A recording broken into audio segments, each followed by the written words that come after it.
अस्सलाम वालेकुम बच्चों, आज 9th स्टैंडर्ड इंग्लिश के एक नए वीडियो के साथ आपके सामने हाजिर है। ये वीडियो मुंबई महानगर पालिका वर्चुअल क्लास की तरफ से पेश किया जा रहा है। मैं अंसारी राशिद अख्तर 9th स्टैंडर्ड के एक नए लेसन के साथ। चलिए शुरू करते हैं आज का हमारा लेसन।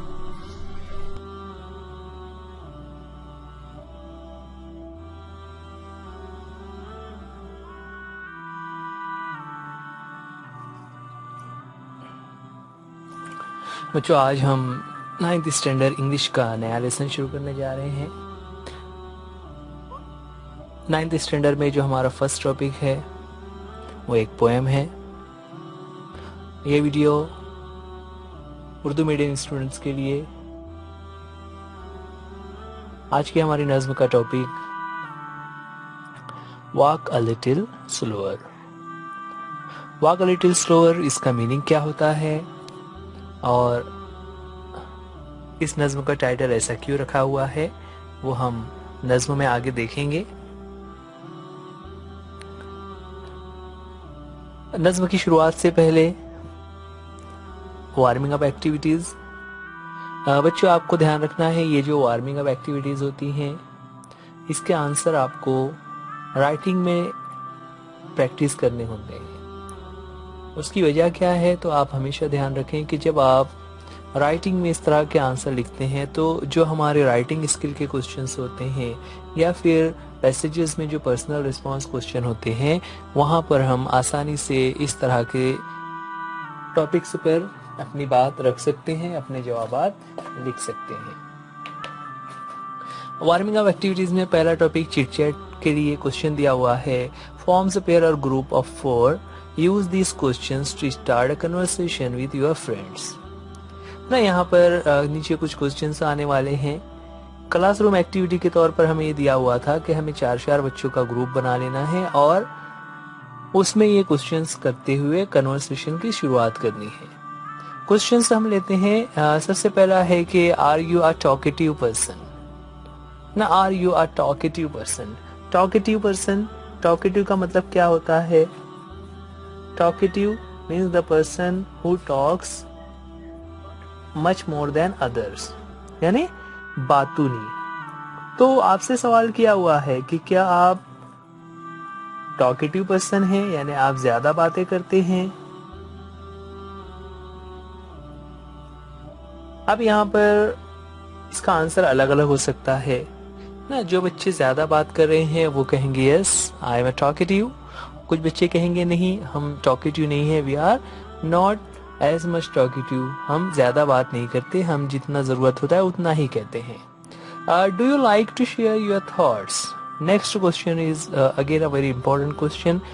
डू से शुरू हुआ है, मीन्स हमें यस या नो में आंसर देना है कि do you like to share your thoughts. क्या आपको अपने थॉट्स शेयर करना अच्छा लगता है, यानी क्या आप लोगों से अपनी बातें शेयर कर पाते हैं? क्या लोगों को अपनी बातें बताना अच्छा लगता है? Again there can be different answers. Then एक और इम्पोर्टेंट क्वेश्चन है, what would you like to do after 10th। ना, आप 9th में हैं, 10th में जब आप जाएंगे और 10th का एग्जाम पास करने के बाद what would you like to do, आप क्या करना चाहेंगे, means which course you want to join. ना, आप कौन सी चीज, कौन सा कोर्स ज्वाइन करेंगे, आप किस शोबे में जाना चाहेंगे। तो ये ऐसे सवालात हैं जो हमारे लिए काफी इम्पोर्टेंट होते हैं ना। यहाँ पर उनके आंसर्स आपको सोचने हैं और उनको राइटिंग में प्रैक्टिस करना है कि आप क्या करने वाले हो। चिट चैट की इन 30 क्वेश्चंस के बाद आगे बढ़ते हैं। We often need to communicate our thoughts and feelings to others. Sometimes we do that freely, sometimes we are not able to do so because of various reasons. Let's review it in this activity. है ना, कि जब हम बात कर रहे होते हैं तो बात करने के दौरान हमें बहुत सारी चीजें ऐसी होती हैं जहां पर हम सोचते हैं कि हमें किसी से बात करना चाहिए और उसमें से हम कुछ बातों पर फ्रीली बात कर पाते हैं और कभी कभी कुछ ऐसे टॉपिक्स आ जाते हैं या कुछ ऐसी बातें होती है जिस पर हम बात करने में हिचकिचाते हैं, इत्मीनान के साथ या फिर फ्रीली होकर हम बात नहीं कर पाते। Try to complete each sentence using a new idea. These are open-ended questions. You and your friends need not to write the same answer. यहाँ पर ऐसे ही कुछ टॉपिक्स दिए हुए हैं और जिन लोगों से हम बात कर सकते हैं उनके बारे में सजेस्ट किया हुआ है। तो चलिए देखते हैं।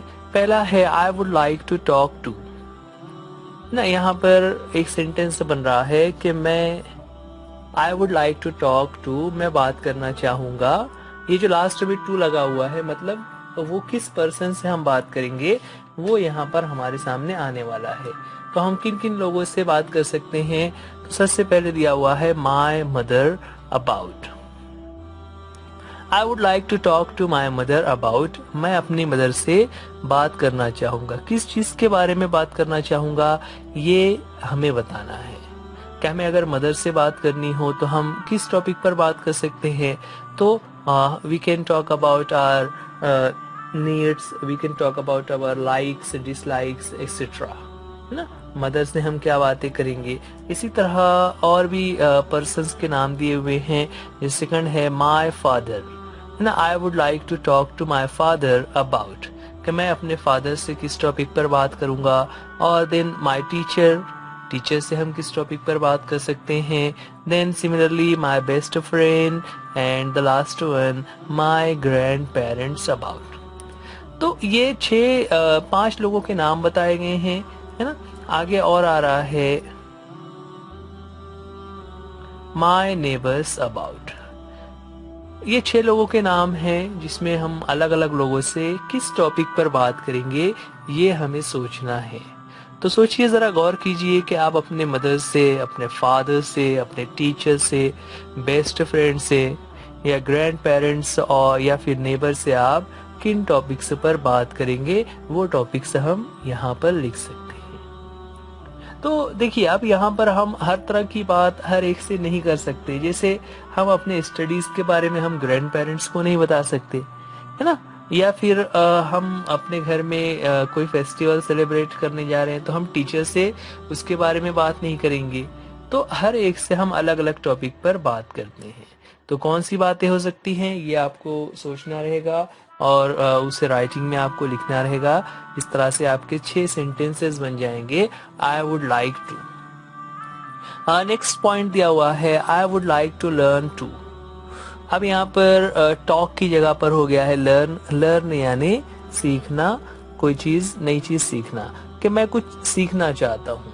अब सीखने के लिए भी हम अलग अलग चीजें अलग अलग लोगों से सीखते हैं।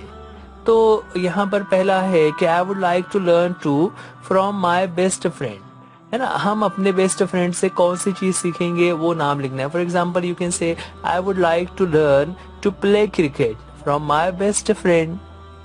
Then similarly from grandmother, grandmother से हम क्या सीखेंगे? I would like to learn to cook something, ना। ग्रैंड मदर कोई ऐसा काम करती होगी जो आपको नहीं आता है, so you can learn it from her.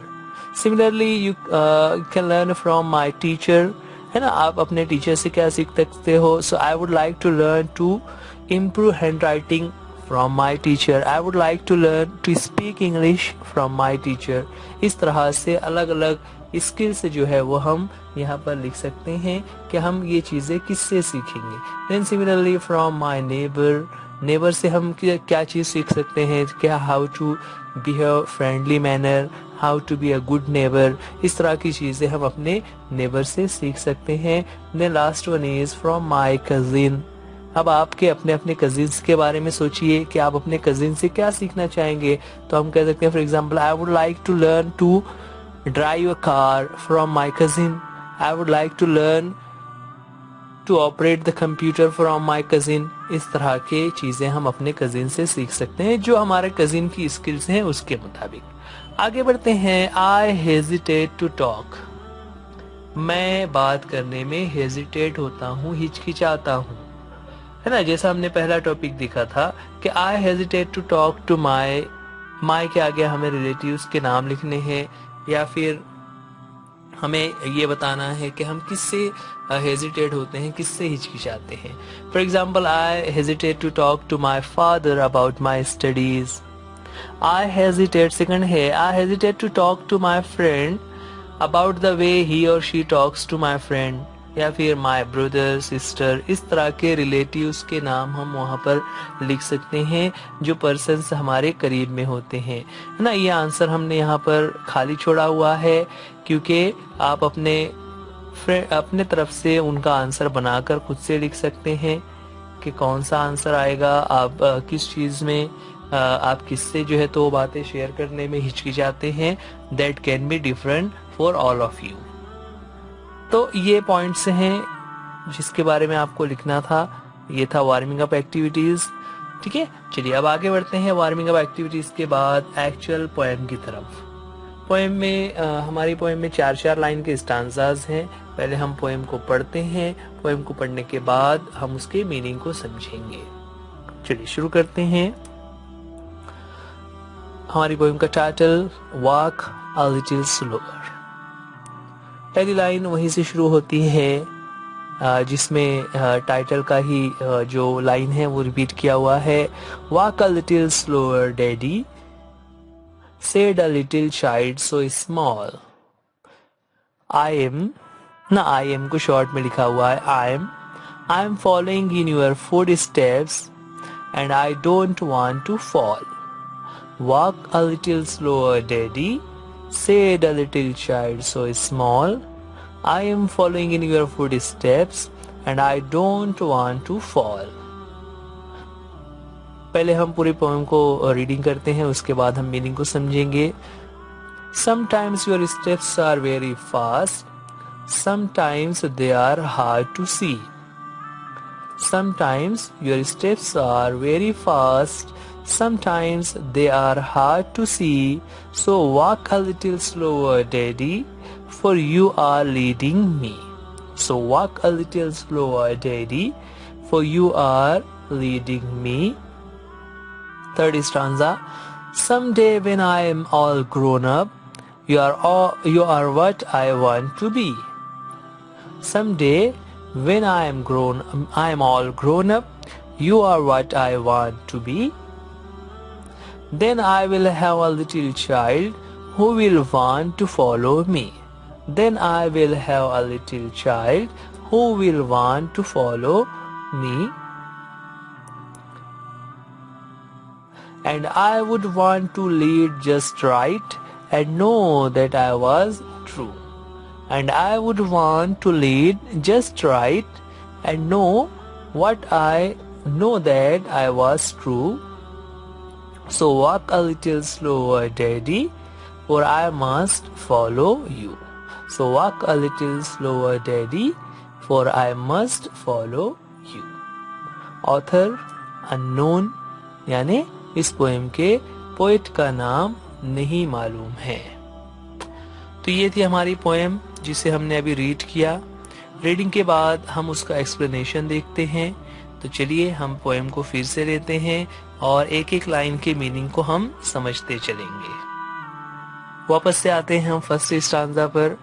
First stanza की लाइन थी, हमारे सामने लाइन आ रही है, walk a little slower daddy, said a little child so small. एक स्मॉल चाइल्ड ने, एक बच्चे ने अपने डैडी से कहा वॉक अ लिटिल स्लोअर, कि जरा आहिस्ता चलिए। जरा आहिस्ता चलने से मुराद यहाँ पर कि आप इस तरह से काम कीजिए, आप ऐसा काम कीजिए। I am following in your footsteps and I don't want to fall. है ना, I am following in your footsteps. वो क्यों स्लो चलने के लिए कह रहा था, उसका रीजन आ गया कि मैं आपके फुट स्टेप्स को फॉलो कर रहा हूं। यानी फुट स्टेप यानी उसका लफ्जी माने होता है पैरों के निशान, कि I am following in your foot steps, मैं आपके पैरों के निशान को फॉलो कर रहा हूँ। इसका मतलब क्या होता है कि आप जिस तरह से चल रहे हैं मैं भी उसी तरह से चल रहा हूँ, मैं आपको फॉलो कर रहा हूँ। And I don't want to fall, और मैं गिरना नहीं चाहता। तो आप अगर जल्दी चलेंगे तो मुझे भी जल्दी चलना पड़ेगा, इसलिए आप जरा आहिस्ता चलिए ताकि मैं आपके पीछे बराबर से आ सकूं। अब बच्चों इन 4 लाइन्स में अगर हम देखें तो सेकंड और फोर्थ लाइन में जो वर्ड्स यूज हुए हैं स्मॉल, फॉल, ये दोनों राइमिंग वर्ड्स हैं ना, जबकि डैडी एंड फुटस्टेप्स ये राइम नहीं है। तो राइमिंग वर्ड्स यहाँ पर हमें इस पोएम में मिल जाते हैं स्मॉल, फॉल। आगे बढ़ते हैं second stanza. Sometimes your steps are very fast, sometimes they are hard to see. तो मैं बराबर आपको फॉलो करता रहूंगा और मैं रास्ता नहीं भटकूंगा। बच्चों यहाँ पर भी देखिए सेकंड और थर्ड लाइन में जो वर्ड्स यूज हुए हैं, लास्ट में सी उसका राइमिंग वर्ड है मी। इस तरह सेकंड और फोर्थ लाइन के जो दोनों वर्ड्स हैं वो राइम होते हैं, दोनों राइमिंग वर्ड्स हैं। आगे बढ़ते हैं नेक्स्ट स्टांजा पर।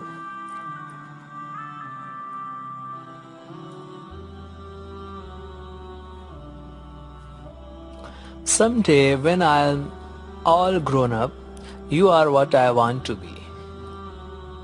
Someday when I am all grown up, ना यानी someday मतलब किसी दिन ऐसा होगा कि I am all grown up, जब मैं बड़ा हो जाऊंगा। You are what I want to be, तो उस वक्त मैं चाहता हूं कि यू आर, आप जो हैं, आई वॉन्ट टू बी, मैं वैसा बनना चाहता हूं ना, जिस तरह आप हैं, यानी मैं बड़ा होकर आप ही की तरह बनना चाहता हूं जैसे आप हैं। तो यहाँ पर बच्चा अपने ख्वाहिश को जाहिर कर रहा है कि वो बड़ा होकर अपने फादर के जैसा बनना चाहता है।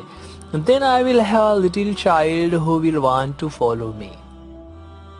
और फिर जब मैं आपके जैसा बड़ा हो जाऊंगा तो आगे वो कह रहा है कि then I will have a little child, उस वक्त मेरा एक छोटा बच्चा होगा who will want to follow me, जो मुझे फॉलो करना चाहेगा ना।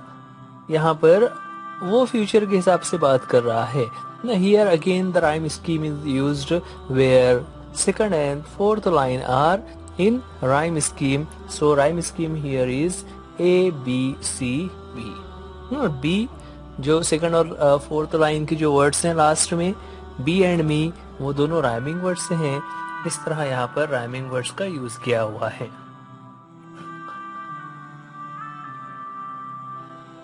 आगे है जो हमारा लास्ट स्टांजा है, and I would want to lead just right and know that I was true.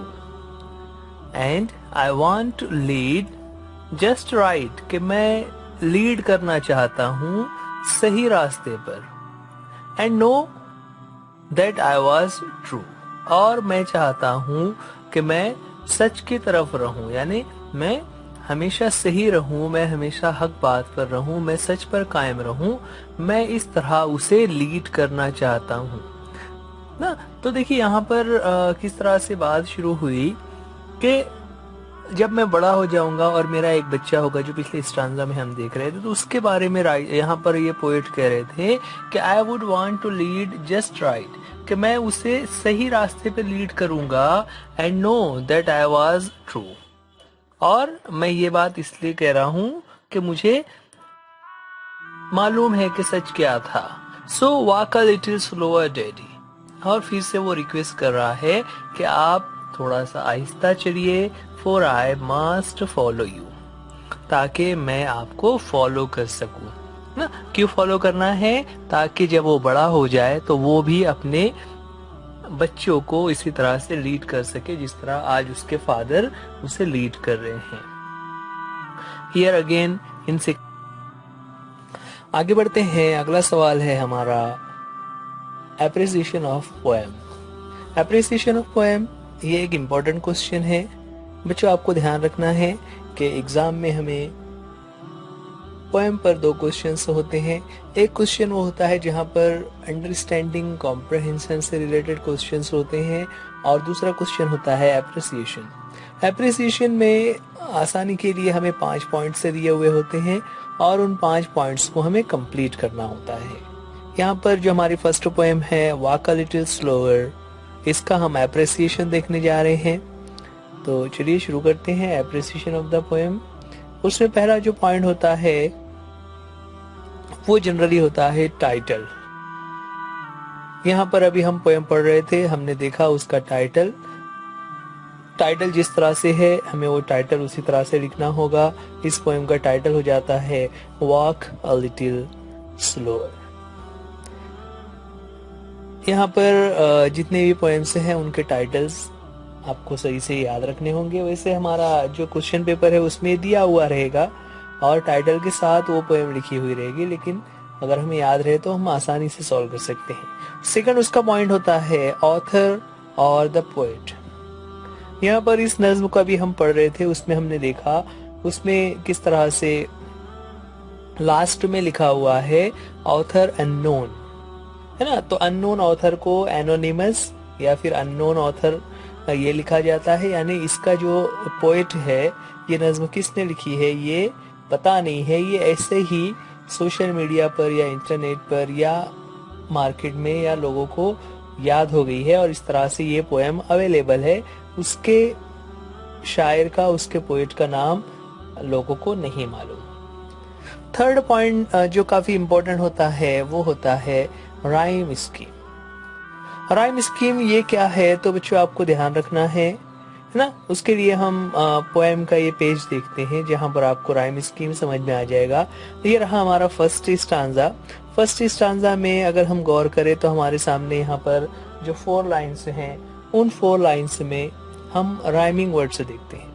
In 4 words में हम देखें तो यहाँ पर देखिए फर्स्ट लाइन में जो वर्ड्स आ रहे हैं ना, फर्स्ट लाइन में जो वर्ड आया हुआ है Walk a little slower, Daddy, said a little child so small. I am following in your footsteps and I don't want to fall. ना फर्स्ट स्टांजा में अगर हम देखें तो फर्स्ट लाइन का लास्ट वर्ड है डैडी, उसके बाद सेकंड लाइन में स्मॉल, थर्ड लाइन में है फुट स्टेप्स और फोर्थ लाइन में है फॉल। अब यहाँ ये जो राइम स्कीम की हम बात कर रहे हैं तो राइम स्कीम एक्चुअल में क्या होता है कि जितनी भी लाइन्स एक स्टांजा में आ रही हैं उन्हें हमें अल्फाबेटिकली एक एक लेटर से नाम उसका देना होता है। जैसे उसको यूँ करते हैं कि जो फर्स्ट लाइन होगी उससे हम letter A, small letter A से जाहिर करेंगे। इस तरह हम उसको फर्स्ट लाइन को जहाँ पर डैडी पर लाइन खत्म हो रही है हमने उसको नाम दे दिया लाइन ए। उसके बाद सेकंड लाइन में हम ये देखेंगे कि जो फर्स्ट लाइन का लास्ट वर्ड है वो राइम होता है क्या, तो हम देख रहे हैं यहाँ पर डैडी और सेकंड लाइन में है स्मॉल जो कि राइम नहीं होते हैं। इसलिए राइम नहीं होने की वजह से फिर क्या करना होगा, यहाँ पर हमें इस सेकंड लाइन को नाम देना होगा लेटर बी। इस तरह हमारा जो नज्म है उसका पैटर्न बन गया ए बी। अब आगे बढ़ते हैं थर्ड लाइन में। थर्ड लाइन पर भी हम जो लास्ट वर्ड है उसे देखें तो उसमें वर्ड दिया हुआ है फुट स्टेप। फुट स्टेप ऊपर के दोनों लाइनों से ये राइम नहीं हो रहा है ना, डैडी और स्मॉल इन दोनों से वो राइम नहीं हो रहा है। इस वजह से इसको नया नाम देना पड़ेगा। तो हमने पहले नाम दिया हुआ है ए बी, इसलिए थर्ड लाइन को हम नाम दे देंगे सी। तो हमारी 3 लाइन्स हो गई ए बी सी। अब आते हैं फोर्थ लाइन पर। फोर्थ लाइन का लास्ट वर्ड है फॉल और ये जो फॉल वर्ड लिखा हुआ है वो सेकंड लाइन के स्मॉल के साथ राइम होता है ना। स्मॉल फॉल ये दोनों राइमिंग वर्ड्स हैं। जब किसी लाइन में राइमिंग वर्ड्स आ रहे हो तो जो हमने पहले वाली लाइन को जो नाम दिया हुआ है वही नाम उस लाइन को भी दिया जाएगा। यानी हमने स्मॉल वाले लाइन को जो लेटर बी से नाम दिया हुआ है, लास्ट वाली लाइन में जहां पर लास्ट में राइमिंग वर्ड आ रहा है फॉल, उसे भी लेटर बी के नाम से ही लिखेंगे। अब इन 4 लाइनों को अगर हम देखें तो उसमें हमें एक पैटर्न बन गया है जिसमें हम देख रहे हैं कि पहला है ए, फिर बी, सी और बी जो है वो रिपीट हुआ है। इसी को कहा जाता है राइम स्कीम। तो स्टांजा वाली जो नज़में होती है उसमें हर स्टांजा में सेम राइम स्कीम फॉलो किया जाता है। तो यहाँ पर वापस आते हैं एप्रिसिएशन पर। एप्रिसिएशन में राइम स्कीम जो अभी हमने देखा उसके हिसाब से हम उसको लिख देंगे। हमारा राइम स्कीम है ABCB। और ये किस तरह से हुआ, आपने देखा कि जो स्टांजा की लाइंस थी उसको हमने लेटर A से शुरुआत की और आगे नाम देते चले गए, और जहां पर राइमिंग वर्ड्स आ रहे थे उनको हमने सेम नाम दिया। राइम स्कीम के बाद आगे एक इम्पोर्टेंट पॉइंट होता है थीम और सेंट्रल आइडिया। थीम और सेंट्रल आइडिया में आपको सेंटेंस में लिखना होता है, लेकिन यहाँ पर चूंकि हम शॉर्ट में बता रहे थे इसलिए हमने एक सादा सा एक फ्रेज यूज कर लिया हुआ है, importance of father as role model. आपको जब आप एग्जाम में लिख रहे होंगे तो आपको कंप्लीट आंसर लिखना होगा कि in the poem a child is talking about his fathers and his who is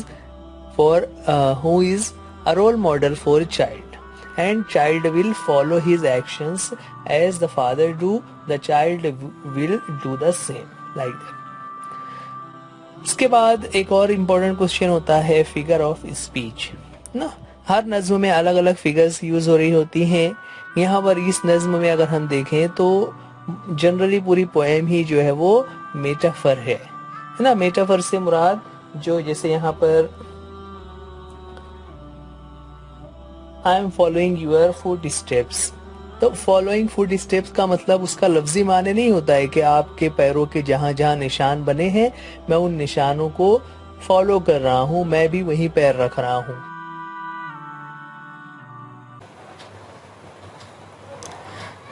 बच्चों, इस वीडियो के डिस्क्रिप्शन में नीचे एक गूगल फॉर्म है, आप उस फॉर्म को ओपन करेंगे, उसमें कुछ सवालात हैं, उन सवालात के जवाब दीजिए और वीडियो को लाइक ज़रूर कीजिए।